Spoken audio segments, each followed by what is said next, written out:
leaking secrets from within.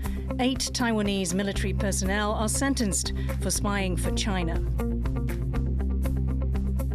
President Lai Ching-te is cracking down on corruption, and the latest target is a member of his own party. 民进党的态度就是不论党派，不论何人，只要涉及非法，就检调就应该查办，勿枉勿纵。 We follow efforts to return the skies above Taiwan to darkness. Plus, Mr. Lawrence Sher, 来，掌声欢迎。 the world's largest independent film festival rolls out the red carpet in Taipei.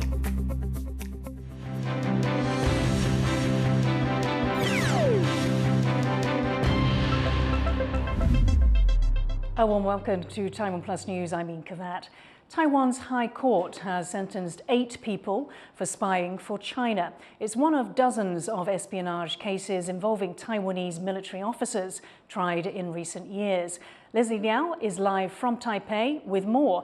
Leslie, tell us about these people and what they were found guilty of. Well, Taiwan's High Court has sentenced 8 current and former military personnel for breaking Taiwan's national security law by spying for China. China first reached out to the retired military personnel, who then leveraged their connections and contacts to recruit active duty members to carry out espionage. This includes everything from leaking information to China and getting other soldiers to pledge their allegiance to China's military. This all happened under an elaborate spy network in which China paid the defectors with cryptocurrency. And the retired military officers that are still in custody, there is still one that is still the main suspect, who is a former officer named Chen, and he is still on the run according to officials. Now, China claims Taiwan as part of its territory, and part of China's strategy is to infiltrate Taiwan's defense networks. This includes infiltrating Taiwan's military, so cases like this are almost quite common here in Taiwan. But what is uncharacteristic is how harsh the sentences handed down on Thursday are. On average, each of the charged received about 7 years on average, with one person receiving 13 years. Now, this is in comparison to a case about 2 months ago when Taiwan's Supreme Court sentenced a former colonel and general to 2 years each for recruiting intelligence assets on behalf of China. Those two were also fined for their offenses as well. This may not be the last time we hear about this case, because the court's decision that was handed down on Thursday could very much still be appealed. Thank you, Leslie. That was Leslie Liao reporting live from Taipei on a military espionage case. A lawmaker from Taiwan's ruling Democratic Progressive Party is out on bail on charges of embezzlement. As Ed Moan reports, it's the latest case in an ongoing crackdown on corruption under President Lai Ching-te. Released, but not off the hook. Associates of lawmaker Lin Yijin of the ruling Democratic Progressive Party head home after hours of questioning over charges of embezzlement. Lin released on a bail of $31,000, the head of her office held in custody. At Lin's office, boxes taken away as prosecutors search for evidence. Her office staff giving little away. It's the latest in a series of political corruption investigations and convictions since President Lai Ching-te took office in May. The most high profile was former Vice Premier and DPP heavyweight Zheng Wen-san.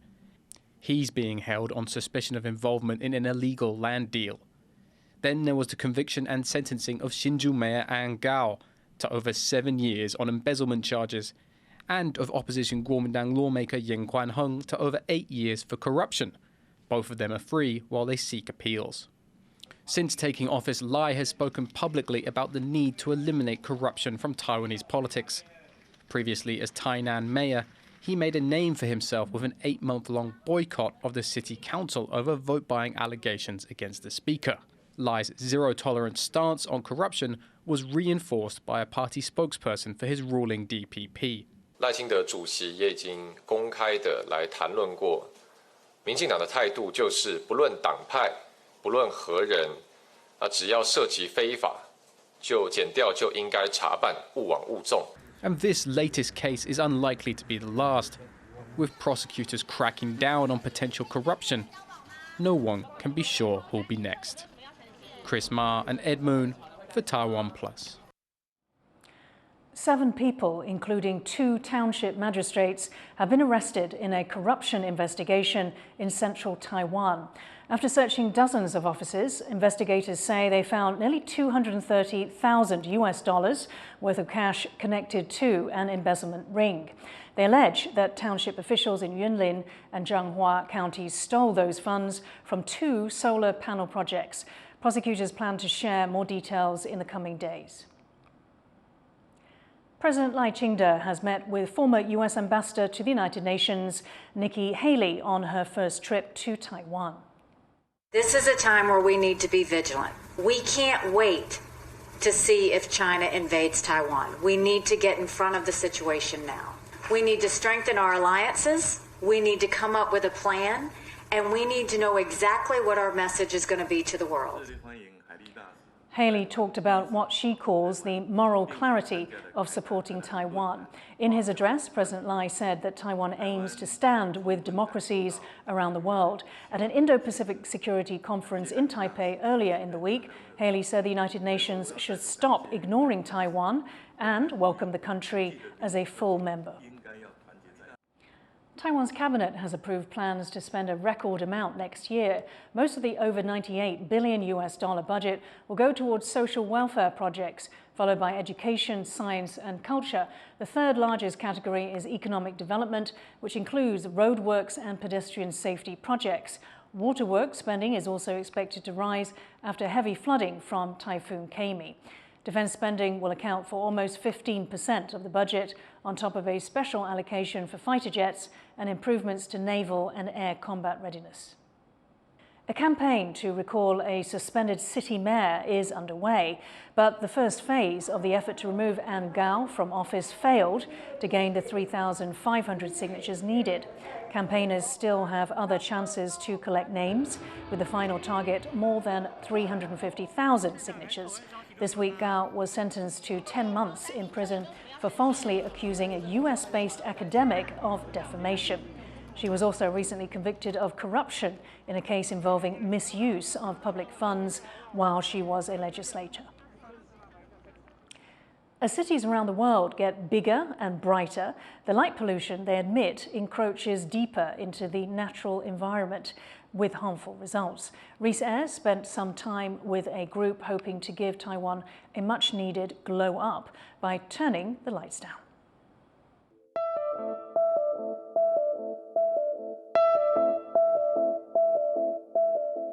A sky full of stars. It's an increasingly rare sight in a fast-paced modern world. But in Taiwan and across the globe, efforts are being made to protect the night sky and the creatures that rely on it.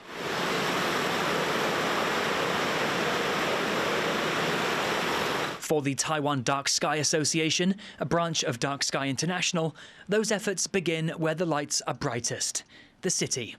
它就是为了能够让台湾有一个地方，它是作为暗空保育，然后也可以作为一个推广，就让大家去看星星的同时，去关注到我们要保护黑暗的天空这件事。 Through regular excursions and workshops, a team of educators, including naturalists and lighting experts, aim to teach people about light pollution and bring attention to the unnecessary amounts of light that flood cities after dark. 有些公家机关就是说，这是道路，我们没有办法去建议，或是没有办法去解决。那可是至少我们可以从每个人的家里做起，回家之后，然后家里面到底需要多少灯，是不是像就是每天都要把灯点的像白天一样亮？那从自己的家开始关灯做起之后，到外面你就会开始慢慢知道说，哦，我的中庭可能不需要这么多灯。 And special sessions outside the city give attendees the chance to see some of Taiwan's unique scenery from a new perspective. Here at Yeliu Geopark on Taiwan's northeast coast, participants learn that less can be more when it comes to artificial light. I think it's not about turn off all the lights, but we do consider I think every stakeholder in the environment with the people and also like the power efficiency together like really a balance. 按这个红色的会怎么样？按下去，按下去，哦。 The workshops bring people together from all walks of life and seem to be leaving an impression. 平常没有用这个角度来去看，就是台北这个地方，然后想说可以，平常都是早上来嘛，那也会想要知道说，那晚上在灯光的影响之下，那台北会是长什么样子？现在就是每天都会经过生活上面的这些路上的灯，就在我们身边的，它会有什么可能性？然后我要怎么看待它们？然后或许未来我可以怎么改善它们？ The Dark Sky Association does more than host workshops. After a successful campaign, Mount Hehuan became the country's first official dark sky park in 2019. They've continued pushing for more places to be recognized, including parts of the outlying islands of Penghu and Matsu. 为了要减光、关灯这件事情，他们可能就会思考会不会危险。那我们自己跟政府做了很多沟通之后，发现其实暗空公园的申请对他们来说也帮助旅游观光，所以他们也觉得这是一件好事，就会给予我们很多的帮助。But reducing light pollution is about more than just stargazing. It's also about protecting the environment and its inhabitants. 这个这么光亮的环境是地球从来没有过的事情，对，所以呢，对其他生物而言，这是不可思议的事情，对，然后它也会造成它们生长上的一种压力。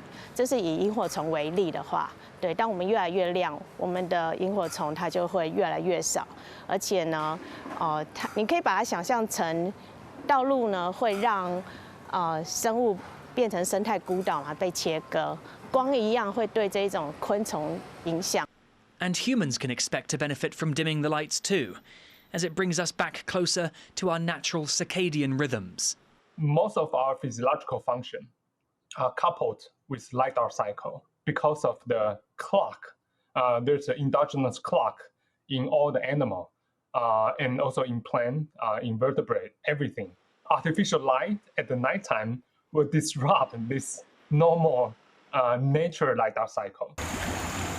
By compiling evidence of excessive use of light and its impact on the world around us, the Dark Sky Association wants cities to take more action to reduce light pollution. The hope is parts of the country can return to darkness, giving animals and people respite from the blinding lights and a place to appreciate the night sky. Leon Lien and Rhys Ayres for TaiwanPlus. Coming up after the break. 我坚持，我坚持，我抗议，我抗议。 Teachers go on strike to demand pension protections.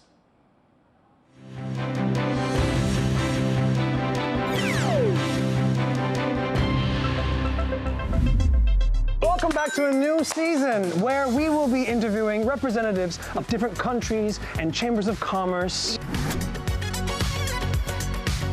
This is the bit, and that's the abaya. This is years by years for all the generation. I'm gonna offer you macaron. Taiwanese and French. Belize has the second largest barrier reef in the world. Marine life there is crazy. We spend like the whole day there, eating, drinking, playing chess. I don't want to stay here anymore. I want to buy a ticket and fly out. In Taiwan, I discovered not only oolong tea, it's also the first cultural tea house of Taipei. So there's a lot of interesting things here that helps me get in touch with my heritage and culture. Here you can make some amazing local food and all new season. Wow Taiwan. Every Friday, 8:15 p.m. on TaiwanPlus.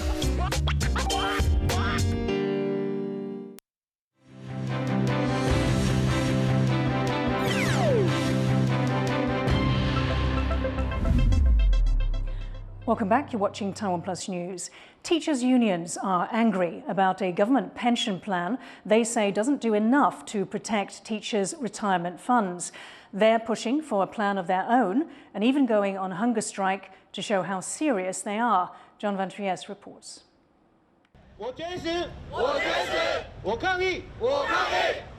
It's a tense moment outside the cabinet building on a humid August morning.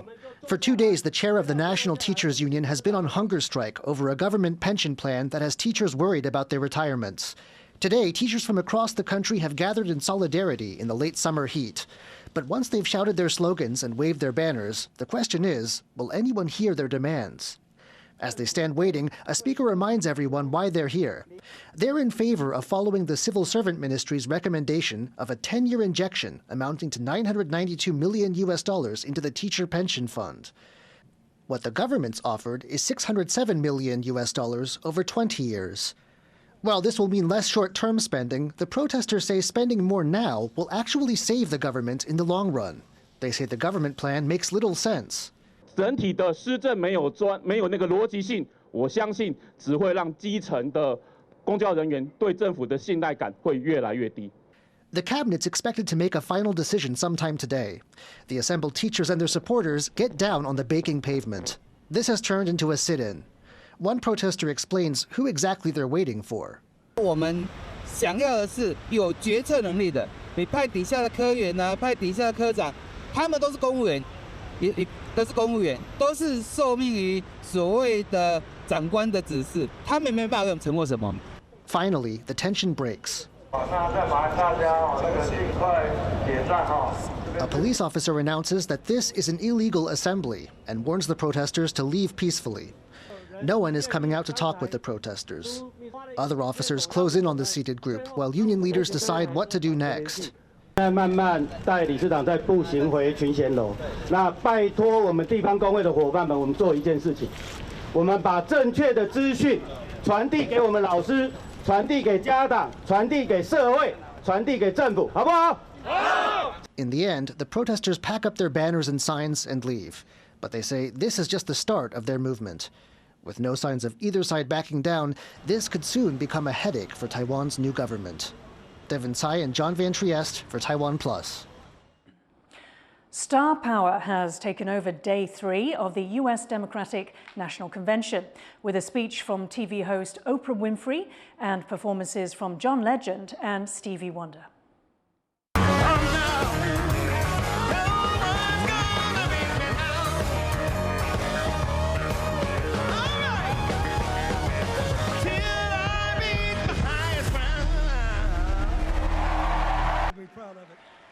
A host of U.S. politicians also took to the stage, including former U.S. President Bill Clinton and former House Speaker Nancy Pelosi. The party's vice presidential pick, Tim Walz, headlined the convention, accepting his nomination, calling it the honor of his life. You know, you might not know it, but I haven't given a lot of big speeches like this. But I have given a lot of pep talks. So let me finish with this, team. It's the fourth quarter.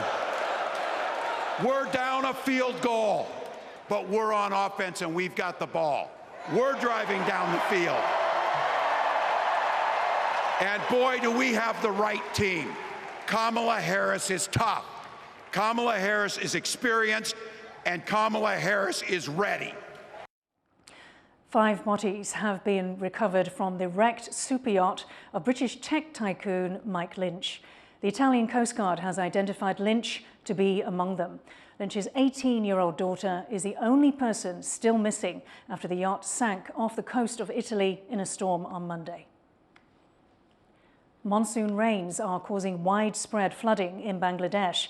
At least 200,000 people have been affected by the rains in the east of the country. Some residents have had to leave their homes via boat. Some parts of the country have seen 3 meters of rainfall. Clothing makers in Indonesia have been hit hard by a surge of low-cost apparel imported from China. The influx has left Indonesia's government scrambling to appease local manufacturers while avoiding angering their largest trading partner. Rosie Gunenja reports. These clothing manufacturers in Indonesia's Bandung district are known for hand-making local apparel, including batiks and woven fabrics. But an influx of cheap Chinese goods have left them struggling to stay afloat. Gantian sih kalau pekerja sih mungkin tetap segitu, cuman pekerjaannya yang dibagi-bagi. Kita sebagian mitra ada yang sudah kita liburin selama 2 minggu, bahkan ada yang 1 bulan kita nggak kasih kerjaan si mitra-mitra itu. A surge in products being bought online has also added to the problem. It's forced at least 12 textile factories in this region to shut down operations and lay off more than 12,000 workers. Garment makers, both factory and home-based, appealed to the government for help, staging protests in Jakarta amid anger at the loss of market share to China. It led to the Indonesian government imposing import tariffs of up to 200% on some products from China to protect local businesses and prevent work shortages. Jenis-jenis barang yang diawasi, ya, tekstil dan produk tekstil, pakaian jadi dan aksesoris, pakaian jadi, keramik, elektronik, alas kaki, kosmetik, barang tekstil sudah jadi lainnya. Authorities hope the increased tariffs will encourage Chinese manufacturers to invest inside of Indonesia. But there are fears it could provoke retaliation from Beijing. China is Indonesia's largest trading partner, with two-way trade exceeding $127 billion last year. The government had previously tried to control Chinese influence by introducing regulations to tightly monitor raw imports, including food, electronics and chemicals. But factory owners said those levies hindered the flow of materials needed for local production. Tapi kalau bahan baku, saya kurang setuju. Bahan baku tetap pemerintah harus menjaga supply chain-nya supaya aman. Ini yang paling penting. Kalau nggak aman, yang berdampak nanti adalah ke produksi juga, gitu. Leaving the government grappling with finding the right balance between controlling the impact of Chinese imports on businesses and workers here and encouraging the flow of local production. Dolphine Chen and Rosie Greninger for TaiwanPlus. One of the world's most prestigious film festivals has returned to Taiwan. Reporter Sandy Chi went to Sundance for the Short Film Awards.